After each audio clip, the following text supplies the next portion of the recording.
Happy Thanksgiving and welcome to the Just Baseball Show. I'm Peter Apple, and that is not Jack McMullen. That's not Arm Layton. It's not even Ryan Miller or Colby. It's Irwin Apple. Same last name. It's my dad. We're here to talk some baseball. And I love the big laugh. Dad, how you feeling today?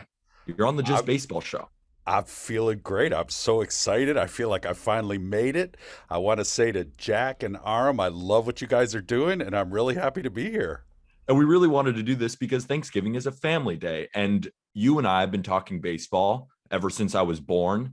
And can you tell a little bit of the story of the 98 Yankees when I was kind of sitting on your shoulder? And that's kind of how my Yankee fandom started. Absolutely. Peter Apple was born in 1997 in December.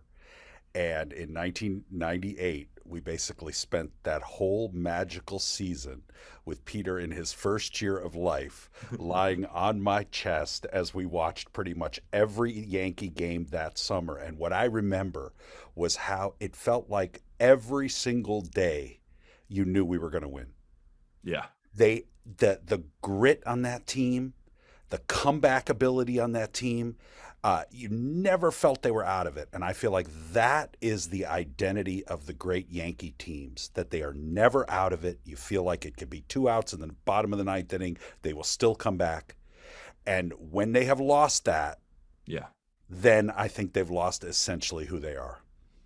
That's a great way to put it. And we have a lot to talk about today. So we're going to run through a couple of things. We are both Yankee fans, so this is going to be a very Yankee-centric podcast. But you are also a huge fantasy baseball guy. We also have to talk about our differences in advanced analytics for standard counting numbers, why you necessarily might not like them, and how I can explain why I might like them.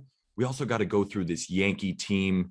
We got to talk about Aaron Boone. We got to talk about some specific players. And we're also going to break into the free agency conversation. And I want to hear some guys that you like, and I want to tell you some guys that I like, because we were talking at dinner last night, which was a fantastic dinner. First of all, thank you. You're very Thank welcome. you for dinner. But we have, like I said, we have a lot to talk about. And what I really want to start at is fantasy baseball, because you and I have been in a league now for 6 years with all of my friends from home. And it really started your fantasy baseball fandom way back in 1990. Yes, something like that. It was either the late 80s or the early 90s. But first of all, I want to say that, and have we only been doing it 6 years? I thought we've been doing it longer, like 7 or 8. I'm not It sure. might But be 7 or 8. all I know is my great motivation, especially when you and your friends were all younger, is I love to beat you all and make you all cry. I just took a lot of pleasure in that. But no. But before we even seriously, go, yes, you have won. How many championships have you won now? I I think think in I've our league, you've won won 3 or 4 of them. championships. Yeah, that's right. And I'm supposed to be the baseball guy, Dad. Exactly. So I think the audience will agree. Listen to your father. Yes. But okay, my journey with fantasy baseball started actually when it was called Rotisserie Baseball, and there was that book that came out. I forgot the name of the guy who wrote it, but it was Rotisserie Baseball, and it sort of started all of this. And back in the late 80s, early 90s, I was invited to be part of what was probably one of the first rotisserie slash fantasy baseball leagues ever. I was it's an amazing story. I was actually invited by the actor Bradley Whitford, who some of you probably know was in the West Wing and also the movie Get Out, etc. Great actor, Brad Whitford. And Brad Whitford was my friend in school in New York. I was living in New York City, and I went to Juilliard as an actor in New York City. And after that, Brad invited me to be part of this fantasy league that consisted really of all baseball writers, all sports writers. And I remember we had the draft in the conference room of the Time Life building, the Sports Illustrated conference room. And I remember conversations like, oh, I wonder how Darryl Strawberry is going to do this year. And somebody at the other end of a table would say, well, I just interviewed him yesterday and blah, blah, That's so blah. cool. And it was really amazing. As I said, Brad's brother was David Whitford, who was a sports writer. And all of these guys were amazing sports writers. I loved calling them up in the middle of their day to propose a trade and knowing that no matter how busy busy any of us were, we were always willing to talk trade. And what's also interesting about the fantasy baseball in this rotisserie league was the timing of it as well. In general, I grew up a huge Cub fan. I think Jack will appreciate this. You know, we're from Chicago. I'm from Chicago, and I grew up a huge Cub fan. I was 8 years old in 1969.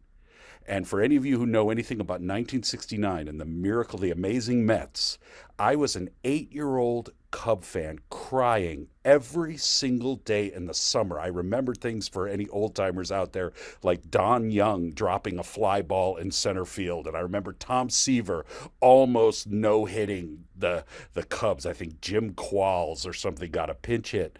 And I was 8 years old and dying every day watching the Cubs, who I loved more than anything, slip away day by day by day. And the Mets went on to win the World Series. And I was a huge Cub fan forever, even when we moved to California, even when I went to live in New York, everything like that. Well, the thing that made me stop being a Cub fan was this rotisserie league. It was a National League only team. And once I started to draft my own players, I found myself rooting for my own players. Yeah. And also, since it was a National League only team, and I was living in New York at the same time in New York, the late 80s, 1987-ish, was when WFAN sports radio was founded in New York. And at the time, people were saying, sports radio, that will never work. Who is going to want to talk sports 24 hours a day? It was the same thing when ESPN first started, which I believe was like 1979. And everybody's like, are you kidding? Sports 24 hours a day? Who's going to be interested in that? And of course, WFAN, I listened to it all the time, both kind of going to school, out of school. Mike Francesa, Chris Russo. That's right. Mike and the Mad Dog. I loved listening to Mike and the Mad Dog. In fact, when I moved away from New York, I was like, how can I listen to them? And sports talk, New York City sports, I think, is like Chicago, the greatest sports city, partly because there are so many professional teams in every sport. I'm a much more fan of professional sports than I am of college sports. Me too. Even though now I'm a college professor. But exactly. Besides that, so the idea that the sports talk, the constant exciting talk about sports teams in New York, really made me a New York sports fan. It made me interested in the Yankees and the Knicks, and the Yankees especially, because I was in this National League only fantasy team. So little by little, I began to fall in love with the Yankees. And then when Derek Jeter came up and that whole dynasty started in the Yankees, oh my God, Peter, they were so much fun to watch. And Yankee fans who lived during that time know that, it was a blessed time. I mean, it was an amazing time to be a Yankee fan. And so the combination of all those things, I hate to say it, I know people are going to think I'm a fraud or something like that, but I stopped being a Cub fan. But I will also say that in 2016, when the Cubs won the World Series, how did that feel? It was really emotional to watch that final night in Wrigley Field. I'm sure Jack will appreciate this. I was thinking of my father who had passed away. I was thinking of all my uncles. It's 108 years. Right. I was thinking of being right. No one in Chicago. Nobody. And knew. No one had lived in that experience. And I was looking at all of the older people in the crowd going that they had spent their whole life suffering with the Cubs. Being a Yankee fan is different. You're used to winning, all of that. Cub fan, suffering, and to watch all of those people take that joy in it. And even though I wasn't a Cub fan anymore, I was so moved by the reaction of all those people. And it made me think of my family so much. And of course, it made me think of you, because you're the next generation baseball fan. So that was really, really special. I'm very happy for the city of Chicago. And to this day, I think of Chicago, other than New York. Chicago is one of the great cities in the world, great places in the world.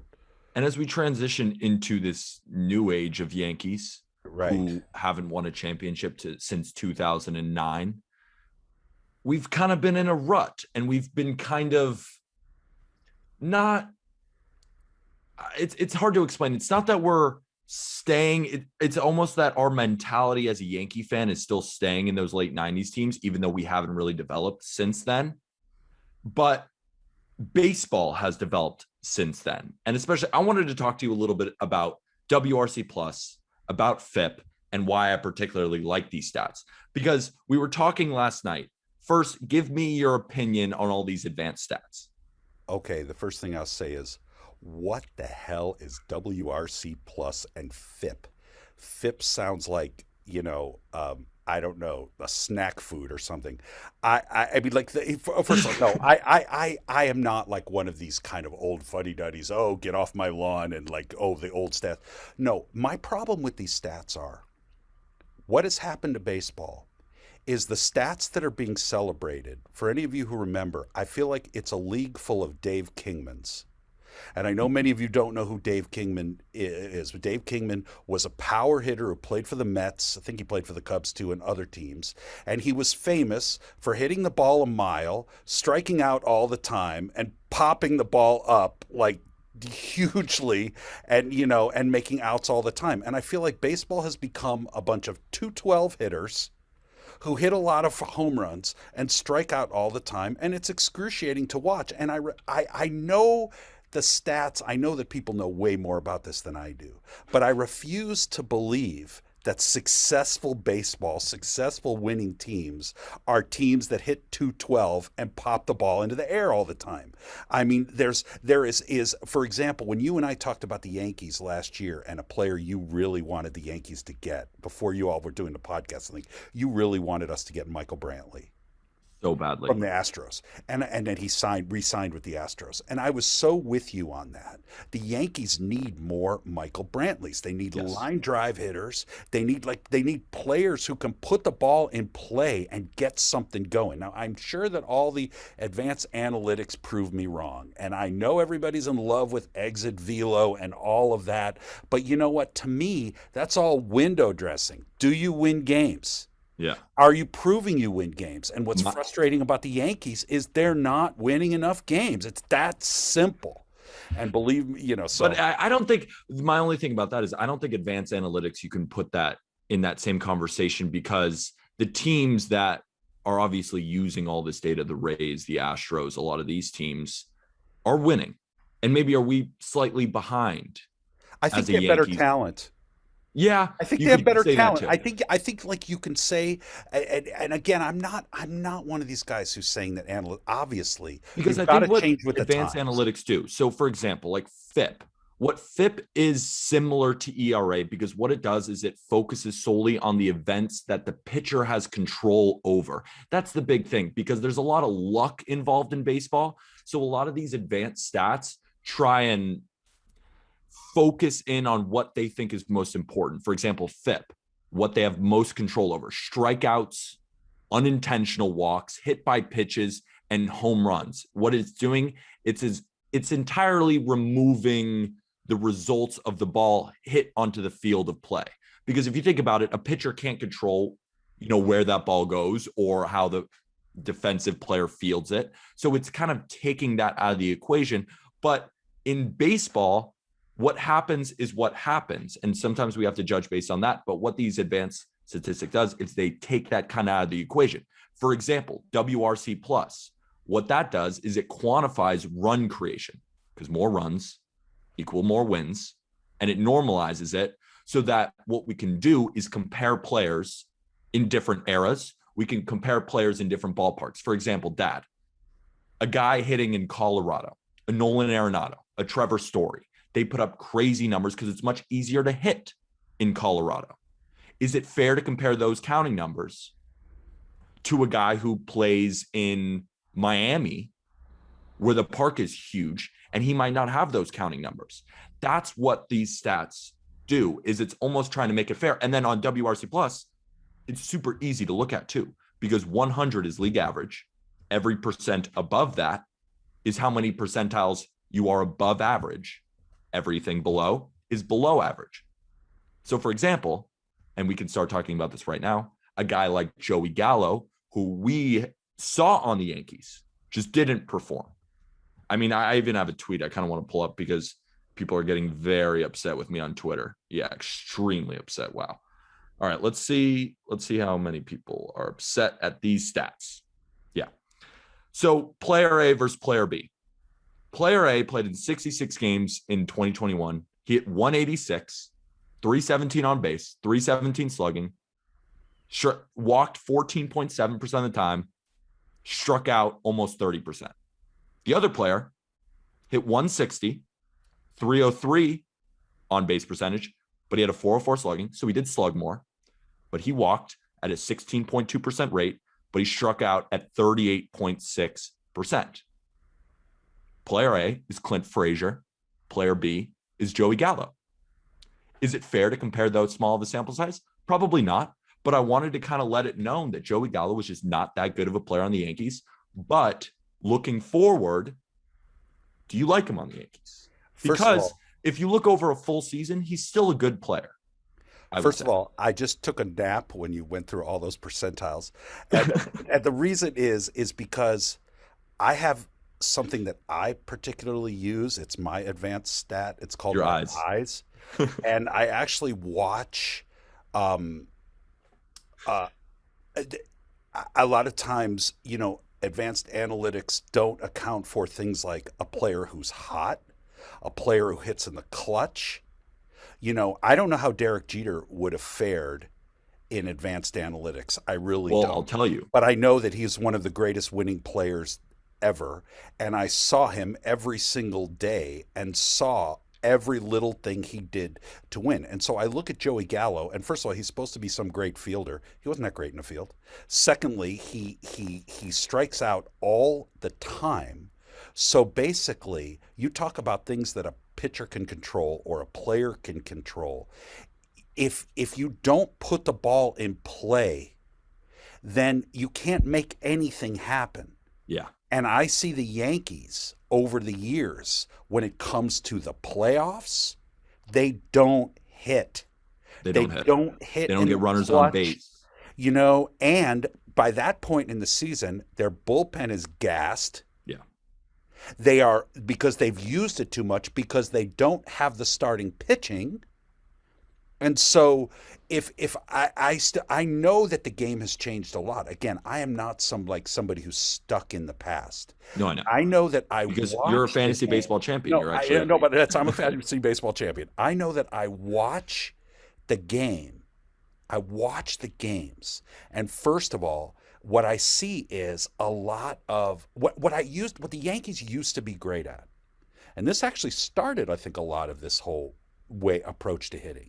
Yeah, is working the counts, going deep into a starting pitcher's pitch count. Really, the Yankees in the 90s or even the 2000s, they were masters at that, and they kind of led the way on that. Now I don't know what anybody's doing.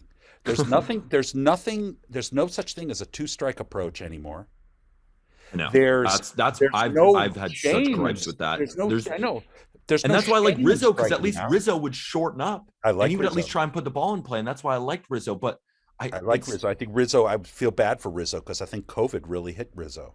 And I'm in such a weird spot as like a baseball fan, because I do appreciate the advanced analytics, and I think they make you smarter. But I think there is still value in a high batting average. I will never not think that's the case, because guys who have good bat to ball skills, guys who put the ball in play, I will never also understand because that a strikeout is the same as a ground out. Right. In fact, can I say something to you about this? Because there are errors being made. There are defensive, and getting a guy on base is always, putting the ball in play is always better than a strikeout. Yeah. In fact, what I was going to say about this is, in a way, if you want to boil down the Yankees in 2021 with the previous couple of years, there's lots of reasons why they had a very disappointing year. But you could look at one person in particular, and that is the fact that DJ LeMahieu was not himself. He grounded into so many double plays. And whether he had that core injury or whatever was going on with DJ, but the fact is that DJ LeMahieu, the way he plays, the way he hits, the clutch hitting, the putting the ball in play, the coming through in the moments, the making things happen. When the Yankees didn't have that last year, they were lost. Yeah. And I think if you're a Yankee fan who watches the games every day, or maybe it's true of other teams as well, if you don't have those players, and I don't know how much the analytics kind of accounts for players like that. But I know that if the Yankees are going to keep DJ LeMahieu, they better hope that he's healthy, and they And I think we need both know him too, to be that MVP caliber candidate. because as DJ LeMahieu goes, the Yankees go. I mean, I even remember talking to you on the phone, and I've said it before on this podcast 100 times. If DJ LeMahieu gets a hit, I have 100% confidence we're going to win. If he leads off the game getting on base. If he doesn't, I feel like we're automatically going to lose. That's just how the momentum felt throughout the season, whether Right. the stats So point that or not. do the analytics capture that? Maybe they do. All I know is that a lot of guys are really, really smart about this stuff. They're still not winning. And you've So also, and there's more players. It's not just Joey Gallo, because I don't want to bag on him. Because no. my thing with Joey Gallo is that there is no doubt about it that he gets on base at an incredible clip, whether he hits for a high batting average or not. But the thing with getting on base is that you expect a guy like Joey Gallo, you want him to be driving in runs. If there's a runner on second base, Right. and there's 2 outs, does a walk help? And also, I think that the people are missing the entertainment value too. It's just boring as hell. I mean, I know they keep going with things to speed up the game, etc. I know you like the runner on second base. Yeah, tell me about, because I love the runner on second I base. hate The it. extra inning. Why? I just, It's like it's putting so training exciting. wheels on a bike. It's like remedial. You know, I mean, Why? first of all, baseball is a beautiful game because it has no clock. That's been poisoned over the years because of all of the stepping out of the box, the stepping out of the mound, the fact that every count goes to 3-2 and then ends in a strikeout. You know, I mean, so that's been poisoned over the years. It feels endless. It feels excruciating. And also just our attention spans and, you know, everything from social media, et cetera. It's like we have all become like, you know, 30 seconds robots. too long for us to pay attention anymore. You know, I mean, one of the things that gets me, and I won't get into a deep philosophical conversation about this, but what really kind of bothers me about our culture is this culture of interruptions. The fact that we get texts every 2 seconds in life. The Yeah. fact that we don't focus on something without being interrupted constantly. I see like your generation, it's Yeah. terrible. I mean, my phone, you see my phone blowing up every single second. Every single second. Everybody's does. So I know it's the way it is. It's not like I'm complaining. I'm just saying I don't think it's good for the culture. And I think that baseball has really suffered for that because baseball is a more this is what's fun about going to the park, going to the ballpark. You sit, it's relaxed, it unfolds slowly, etc. That is very, very difficult to compete with sports right now that are action all the time, that are going fast, fast, fast. But those of us who love baseball, and I know that Jack and Aram, like you guys love baseball with all your hearts and souls. You love that feeling of being at the ballpark of Oh, yeah. things unfolding as they do. But baseball has been polluted by the fact that if a bunch of guys in the front office are saying we don't care about strikeouts, and that the only way to measure a pitcher is based on strikeouts. You know, what happened to guys who get people out? I thought this game was about outs. And, you know, I don't like this game is about runs and outs. It's about, I mean, it's about wins. That's why I like WRC Plus that. WRC Plus. Weighted WRC runs created plus. Isn't that a soda I used to drink? Do they have diet WRC Plus? You know, I mean, like it's just, I mean, again, I'm not trying to be, you know, like crotchety here. No, you're not, because a lot of people would agree with you. I mean, even Also, Jack, but for it's also, example, it's like, how about he the might Yankees? look at the advanced stats and he's just saying, I understand them. I think they make you smarter, but I just don't put as much stock into maybe other people do. And I think that's a fair argument. You can still understand them. You can still appreciate them. But for example, some people are just always going to say this guy who hit 310 is more valuable than the guy who hit 260, but maybe that guy who hit 260 had a better WRC plus because I value the fact that he got more hits in the amount of plate appearances. How about I look at more like I want to win and I want to love watching the team win. All right, let's talk about winning. What do you think about Aaron Boone? What do I think about Aaron Boone? I like Aaron Boone. I think that Aaron Boone is is an interesting guy. I think he handles the media well. I think that whole thing, was it a year ago or 2 years ago with the Savages, was fantastic. Love that.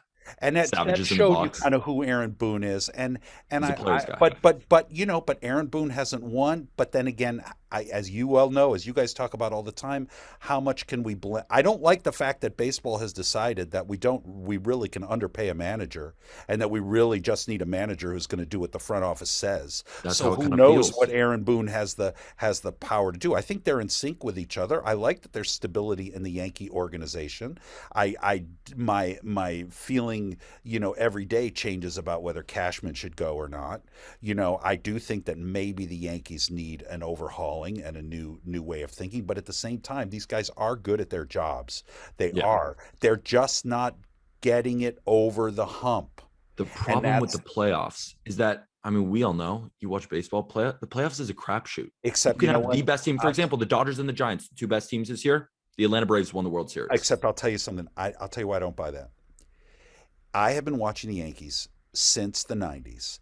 And after 2000, aside from 2009, I think it was when they won the World Series, Mhm. I have watched them go out in playoff series after playoff series, wild card game after wild card game, the same symptoms every time. I am still not over Kenny Rogers and the Detroit Tigers beating the Yankees in the playoffs. I still Did we watch watch that. that at a bowling alley? I don't remember, but I I still think we watch watched that that at a bowling alley. the team somehow, and this I laid on at Brian Cashman's feet. The team has consistently fallen short in this area. They're consistently not built to hit in the clutch during the playoffs, to get the starting pitching that they need to really, really win in playoff games and in playoff series. They go a little bit. And I'm not one of these fans who thinks, oh, it's a failure if you don't win a championship and that you should win a championship every year. That's unrealistic. There's parity in baseball. There's a lot of good teams. There's a lot of really smart organizations. So that's unrealistic. But what I do see is the same symptoms over and over and over again. And I see nothing really changing in that regard. And that's the heartbreak of it. And that's why Yankee fans are frustrated. People think that Yankee fans are spoiled or something. They win all the time. We are slightly They're spoiled. not. We They're are. not. They know when they lose. They almost know before they lose that they were Yeah. gonna lose because they've That's the seen it thing. before. And so in this particular case, I don't know exactly what the solution is, but it might take some really new adjustment of thinking, because you cannot continue to go into the playoffs with guys who do nothing but strike out in the clutch and guys who stop hitting the minute you get a pitcher who is on his game. And you are not going to win that way. And we have seen it your entire lifetime. We've seen it. I know. So that to me, and I'm sure there are a lot of teams in way worse shape. I mean, Jack can talk about the White Sox, and The Harv can talk Rockies. about the Marlins, but there are teams in way worse shape. I know that the Rockies, right? Well, The White Sox are in better shape than the Yankees. Yeah, but I don't know. what I mean is that the Yankees, I think they got to adjust their thinking. I really do. I don't think Joey Gallo is the answer. Nothing against Joey Gallo. I'm sure he's a nice guy. There's nothing against Joey Gallo. He's not the answer. I think Anthony Rizzo is more the answer than Joey Gallo, a kind of a left-handed line drive hitter who's a really good defensive player. I think they need better defense. Their defense is terrible. I've said to you, I think what the Yankees need is the old baseball cliche of being strong up the middle again. They need to improve at catcher, shortstop, second base, and center field. I know you love Gleyber Torres. Let's I talk would about trade it. Gleyber Torres. Oh, but my thing with Gleyber, and I've always been the biggest Gleyber believer, because I saw what he did in 2019, 38 home runs. I thought this is going to be a perennial all-star at second base. And he was never that good of a defender at second base either. And when they moved him over to shortstop, I think something in his mind switched, because he became a different player. I hope you're right. But he moves from shortstop back to second base, hits over 300, and seems like a much better, more comfortable player. I still will ride with Gleyber at second.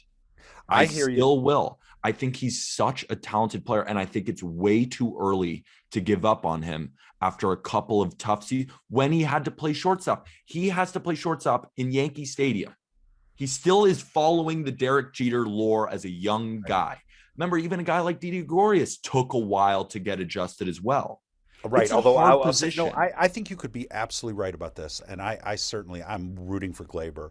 You know, it's funny that you mentioned Didi Gregorius because for me, I know maybe a lot of people are going to think this is crazy, but when they let Didi Gregorius go, that was the start of going downhill. I felt like they lost somebody who now he was injured. He had a big injury. Didi was I know really it's never not that that. He was, yeah, it's not that he's a great player, but that he was a left-handed excellent fielder who had won over New York, he could really play in New wasn't that York, good and of he a fielder, added Dad. spirit to. Well, I thought He again, wasn't. all I know is the team has not been as good since he left. I'm not saying he's the answer. Believe me, Yeah, trust no, me, I know what you're saying. I'm not. He's a component. Like I was talking about LeMahieu before, he's a component of it. Now, they're put it this way. Now they're looking to get, you know, what they had with Didi Gregorius. Maybe they're looking for a left-handed shortstop. I understand. Could be Seager is the guy. You So know, about the shortstop conversation, I want to talk to you about that because I've had some. I just keep thinking over and over about what I think the Yankees should do at shortstop, and I like Correa, I like Seager, but the matter of the fact is that Carlos Correa going into 2021, I don't think he was on anyone's top 5 shortstops list. Corey Seager was because he was a 2020 champion, World Series MVP. He was excellent too. But these are two guys who have been oft injured. They get injured a lot. right. Are you willing to give some of these guys, even though they had a great season, even though Corey Seager didn't have a great 2021, but he's still an excellent player, 200, $300 million. And I want to post something else to you. Trevor Story had a really tough 2020. Not really tough, but just to his standards, kind of average, quite frankly. He had a 100 WRC plus stat, which means he was exactly major league average according to that stat. And he What wasn't, he didn't have that great a defensive season either. what was his But, diet? WRC plus. yeah, Yes, yes. So but if you remember Marcus Semien, right. he had a tough 2020. So, or I don't know exactly, but I know that he basically went on the market and took a prove it deal. Basically took a prove it deal. And then hit 45 home runs and is now going to get a big contract. Could Trevor Story be that guy? Because maybe a 1-year deal to prove it, because we have Anthony Volpe and Oswald Peraza in our farm system, two of our best prospects, both shortstops. Maybe the answer is not Corey Seager. It's not Carlos Correa. It's a Trevor Story rental. Give him $25 million. Let Well, him first of all, prove again that he could be Trevor Story. okay. And if he's electric in Yankee Stadium, you say, wow, we actually got him back. He fits with our team. Let's sign Trevor Story long-term if that works. If it doesn't, now we go to Anthony Volpe and Oswald Peraza, and we're not locked in to hundreds of millions of dollars. And we can go spend that on what I think, and I think what you think, because we talk about the offense all the time. But in actuality, the offense compared to most other teams, it's a very good offense. It's sometimes a starting pitching as well. I'd rather go spend some of those dollars on a good starting pitcher, because when we're forecasting this rotation right now, it's Garrett Cole, Luis Severino. We'll see how he returns. Jordan Montgomery. We'll see how Davy Garcia develops. There's not a lot of absolutes within the Yankees rotation. I agree But I with think in terms of the offense, we're pretty, Gallo's going to be playing in left. We need a center fielder. Starling Marte is available. Judge is going to be in right. Stanton's at DH. It might be Stanton, Judge, and Gallo in the outfield. And then I think we're going to have DJ LeMahieu start at third base opening day. Who knows who's going to start at short, at least at this point. Then we have Gleyber. Who knows who's going to start at first base? And then the Gary Sanchez conversation. Well, wait, can I respond to a couple things you're saying? Because I really agree with what you're saying on a lot of things here. First of all, I don't think you're going to get Trevor Story on a rental. I think he's But going to get a big it offer might from be what somebody. Trevor Story wants I doubt to it. I help think his he's value going to. because I think now he's. Marcus Semien, But I after doubt it. his tough season, I is going to doubt get it. a ton of money. I really doubt it. I think Trevor Story is going to get a big offer. Here's the Think thing. about this. Hold on. In this market, it's saturated with shortstops. Right. There's a ton of shortstops. So he is not going to get the value I think he deserves. All right. Well, let me just say. But next year, it's only Trey Turner.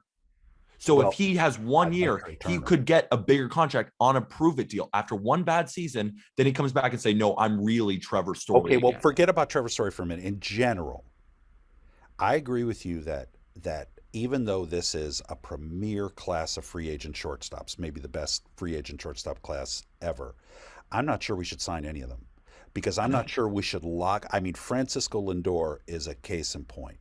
I don't think we should necessarily be giving 10-year contracts to somebody, first of all, who has not proven they can play in New York. That's a big deal. I mean, I mean, look how long it's kind of taken Giancarlo Stanton to be comfortable. I in some ways I agree with what I heard David Cohn say. Your biggest priority as a Yankee is to lock up Judge. Oh yeah, And because he's he's a top 10 the player in new baseball. Derek Jeter. He's the face of the franchise. But anyway, besides that, so shortstop wise, I'm not sure if you want to get tied to one of these guys. I'm not sure. If they do, I know you and me will get excited. We want, you're the New York Yankees. You got to make a splash with stars and things. It's part of it. I did feel that last year at the trading deadline. How the hell, if you're the New York Yankees, do you let the Los Angeles Dodgers get Max Scherzer and Trey Turner in the same trade? How do you let that happen? And you couldn't get those guys? That was a big mistake. Haven't you also noticed that the Dodgers in particular they've made a lot of big moves where they're willing to move off of some of their top prospects? When is the real last time that the Yankees have been like, all right, these are our top prospects, let's go get a star? I mean, we're hearing Matt Olson rumors, which I would love, but Brian Cashman has been somewhat afraid to trade off these guys. But yet, Jason Dominguez, as soon as he's getting Mickey Mantle comparisons, trade him. Like Jason Dominguez, we'll see what happens. But how many times have Yankee prospects come up through the system that you and I have heard? The Phil Hugheses of the world. So trade Gleyber. Even the Gary Sanchez's. Right, Gary Sanchez. I agree with you. I agree with that. And the Yankees do not do a good job really at kind of developing these prospects. All these sort of can't miss prospects usually end up missing. Matt Olson's an interesting thing because this is something that I don't hear talked about very much, but I know that, for your audience, when you and I, one of our favorite things we used to do was we would drive up to Oakland to see the Yankees versus the Oakland A's, and the Oakland A's were so bad, you could get tickets cheap, and that was always a fun trip, and we'd stay in a hotel together. I loved that, our trips together. We go up from Santa Barbara to Oakland and watch the Yankees. The thing that I'm always think about, maybe people are going to think I'm crazy for saying this, but I've never seen a bigger foul territory in all of baseball than in Oakland. And I think like, how different is it, guys, to look at stats for guys who play in that huge foul territory versus guys who play, I know that's a FIP or something. FIP is for pitchers. No, but seriously, like that's exactly what we're talking about, right? Is that a ball that is hit, a foul ball that Matt Olson catches in foul territory in Oakland that would have been out of play. Is it fair to kind of compare that, if that makes sense? That's what WRC Plus does. It takes in the ballpark effect. Right. Well, I don't know, because every ballpark is different. Okay, but here's a big one. I don't know if there's a WRC Plus that takes into account whether a guy can play in New York or not. And you live in New York, and you live in New York, and Sonny Gray. And there's a lot of guys. And not just baseball. I mean, right now, New York, the Knicks, we don't really know if Kemba Walker, who's a hometown kid, can play in New York. We don't, like, New York chews you up and spits you out. You got to be tough, and you got to have a certain personality and a certain resilience to thrive in New York. And that's why I don't know of a stat that measures that. You got to do that trial and error. Look at Francisco Lindor. But I don't think it's fair, because you expect Francisco Lindor to bounce back. He's too good of a player, and he's still world-class defensively. He had I a tough think offensive I season. think the Mets certainly hope he'll bounce back. But you know what? I mean, the fact is he Imagine may being not stuck be in that suited. contract He right may now. not be suited to play in New York. He just may not be. Or he had a bad season. Or he had a bad season. Exactly. And I realize there's always an adjustment period. Guys need to adjust, etc. But you know, the Yankees, they don't have time for that anymore. They don't have time for that anymore. It's like you can't you got to make some impact now. Fans are restless. What did you think of the Yankees parting ways with Rougned Odor, Tyler Wade, Clint Frazier? Because it felt kind of weirdly like a changing of the guards Yeah, I in think a you're right. way. Look, I also don't think those guys should be scapegoated. They I were agree. small parts. Look, I'm very disappointed about Clint Frazier. I really liked Clint Frazier and had very high hopes for him. Me And too. I think it was a really unfortunate path, and I'm actually sad to see him go. I also think Tyler Wade worked really hard for the team and was really developing into an interesting utility player at times. But in the end, those guys aren't the answer. Yeah. They're not the answer. So I think the Yankees did what they had to do. You know, and I think that now they've got to be, now that they've reset their luxury tax, all of that. I know that there could be the lockout and the new collective bargaining agreement. So Oh yeah. that's all way up in the air. But I did, this may contradict what I said before about I don't know if they should sign a shortstop or not.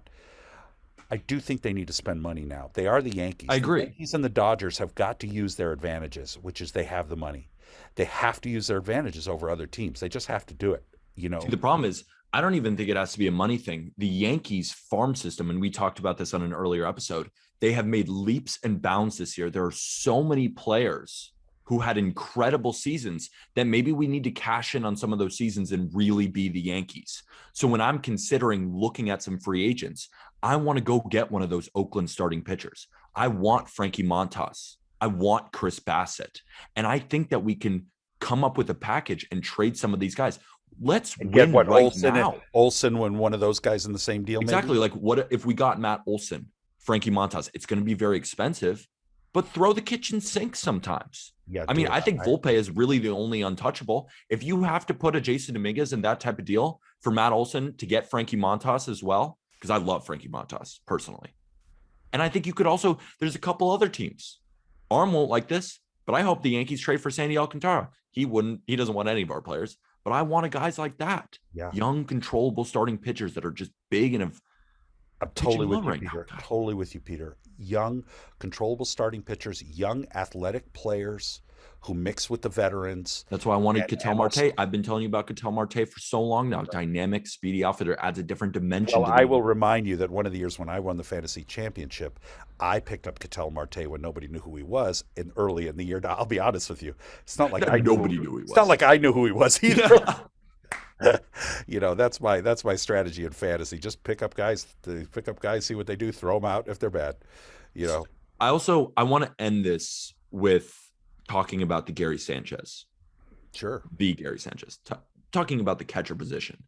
Because weirdly enough, Dad, and I don't know how I felt when I saw this, but the Yankees, in terms of catching WAR, finished 16th in baseball. So the combination of Gary Sanchez and Kyle Higashioka was average. And when you hear that, you say there's just no way that that's possible. We watched Gary Sanchez. We watched Kyle Higashioka. There's no way. But the catching position in baseball right now is so thin that it's almost like, what do we even do to get a top 10 catcher? Because Gary Sanchez finished with around 100 WRC plus. Like, he was an average, even though we're getting tired of this. So maybe a Wilson Contreras from the Chicago Cubs. But I think there's a good chance you're going to have another year of Gary Sanchez because of what you just said. It's unbearable. I don't know if there's anything else out there. And the Yankees are going to say, why are we going to give up on a guy with this potential when who are we going to replace him with? That's the thing. So I actually think the Yankees missed the boat maybe a year or two ago. I mean, I don't know. I remember when Realmuto was available and some other good catchers are available. I think they missed that window. And so now they put their faith in Gary Sanchez. I agree that the Yankees have to make a change. And if they could find somebody that would take Gary Sanchez and give them decent value in return, that would be great. I don't know who the replacement is, but I do know that the Yankees have got to get better defensively They have to. all around. And as I keep saying, up the middle, they have That's the got problem. to be So with the airtight. shortstops available, for example, Corey Seager, who has been the big name that the Yankees want to go get. Obviously, the lefty bat, it makes all the sense in the world. He's already had success in a market like Los Angeles. It's not exactly New York. Is he a good fielder, Corey Seager? Not really. And the problem is that he's most likely going to move over to third base long term. So when I was thinking you could sign Corey Seager, because he's still a fantastic bat, that lefty bat in Yankee Stadium, he's a World Series MVP, he's clutch. He's a great player. He's a great shortstop. But his weakness is defense. So could Corey Seager be your third baseman in 2023? Yeah, I've heard people talk about that, maybe. And Volpe possibly, or Oswald Peraza be your shortstop then. See, the thing I like about the Rays, but then again, it's still 200 million, 250 million. You're going to have to give Corey Seager. Yeah, I don't know what you do here. I was going to say the thing I like about the Rays is that defensively up the middle, I think they're usually pretty good, right? They have Wander, and then they have Kiermaier in center, right, and they have Brandon Lau, and they have Zunino, and Zunino was a fantastic. I mean, it was very good, and even with the Red Sox too. I think the Yankees don't put enough emphasis on defense. I think they think it'll take care of itself, and what happens is their pitchers aren't as successful, and there's something about defense that when a team's defense is good, it's soul crushing to the other team. I mean, Dad, the Cardinals were a perfect example. Right, it makes the other team feel like I'll never get a hit. That's what the Cardinals would suffocate you. I feel like the reason Kevin Cash is a good manager, and I know this is all analytics and everything like that, but I feel like the way that they position their defenses and the way that they play opposing teams, you feel strangled when you play them. And again, I don't feel like the Yankees on defense for a long time scare anybody. They think they're going to scare you by just hitting a lot of home runs. And when they don't, they lose.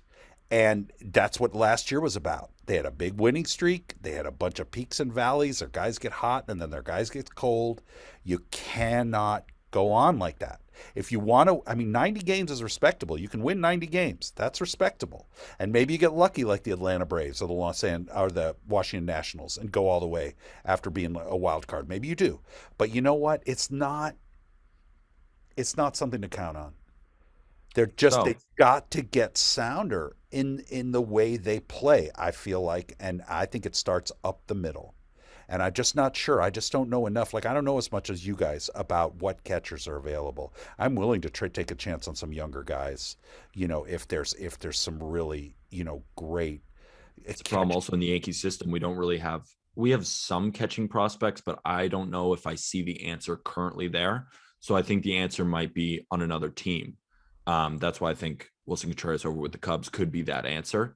If the Cubs are willing to send him, because he's still a good player and he's definitely a better option than Gary Sanchez. It just depends how expensive he might be to go get, how many prospects the Cubs will want for him. But to end it, 2022, are you confident about the Yankees? No.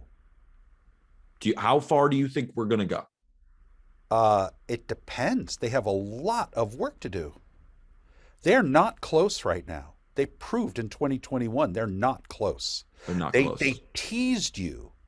That's what I've been saying. It was teasing. I wanted that. I wanted you to say that because they're teasing. Or right. It's a tease. It's a tease. They're not. They have a lot of work to do. Now, the thing I have confidence about, I think they know they have a lot of work to do. Yeah. Like I actually think these guys work really hard. I admire these people: Brian Cashman, Aaron Boone, Hank Steinbrenner. I think they work hard. I think they're always on it. I think Brian Cashman's always trying. And I think that Brian Cashman has done an amazing job making trades at the deadline often over the years. And, so I know they're trying, but the reality is that they are not a sound team right now. They are not, they've got to make they cannot rely on Aaron Hicks in center field for the year. That you could see. I mean, I don't want to hear about how Aaron Hicks had injuries because we saw at the beginning of last year he was terrible Yeah. before he got hurt. You cannot rely on Aaron. He sounds good, a switch hitting center fielder with We a good signed on him to a base 7-year percentage. deal, Dad. Yeah, well, you know what? It's not an expensive deal though. He's like No, only it's not. 10 But million still, a year. it's just that's You Ryan Cashman could, saw something and signed him to a 7-year deal. you can't go with Aaron Hicks. You can't go with Gary Sanchez, and you can't go with Gleyber, Torres, and no shortstop. You've got to, and you cannot go with any more Jameson Tyones. I like Jameson time. I don't think he's He's that bad. okay as a fourth starter, maybe. Yes. You've got to go with. I'm really struck by. I listen to you guys on the podcast, and you always talk about that guy they traded for Tyone, that the guy who's like hit every play where in the system, and how you really regret that. The guy really, Torres. right. So at any rate, Non-Smith. at any rate, they've got to. I mean, I agree with you. Go out and get another ace to put next to Garrett Cole. Go out and get Matt Scherzer for a year or two. 'Cause Max Scherzer Well, I wanted Verlander. can play. Yeah, but you know what? We didn't get Verlander. We didn't get And Verlander. I didn't think we were going to get Verlander. We did I'm not offer him a surprised. contract, though. You know Yankees what? did offer him a contract. I think he was teasing the Yankees. I think he's always loved teasing the Yankees. I think he did. When he was on Detroit, when as Houston, there's certain guys in the major leagues who love sticking it to the Yankees, and that's what they do their entire careers. It's like we could wish for somebody like Jose Altuve. I guarantee you Jose Altuve loves sticking it to the Yankees. I guarantee there have been pitchers all throughout, but players who have ended up, players on the Red Sox, etc., players who love sticking it to the Yankees. They're not going to play for the Yankees. So I didn't think Justin Verlander was coming, but Max Scherzer could come. And, I don't know, maybe it's crazy. I'd see if Clayton Kershaw is available. He's going to go back to the Dodgers. I don't know. I liked Corey Kluber too. I really was rooting for Corey Kluber. Me too. But I think that we need to, I like your idea of getting some young, Luis Castillo of the Reds. Not that young. I don't know. You know what? I don't know these guys well enough to know who it should be. Yeah. I just know that trust me. I'll trust my son. I got you. Even though I beat you in fantasy, but yes, that's another story. Yeah, we don't have to talk about that. But thank you so much, everybody, for listening. That is my dad, Irwin Apple, and we hope you enjoyed this family episode on Thanksgiving. Hopefully, and this will come out on Thanksgiving. Hopefully, you guys are enjoying your time with your family. I know I love this conversation with my dad talking Yankees. I have one thing to say to you, though. Talk to me. Go clean your room. Yeah, go clean your room. Thank you, everybody.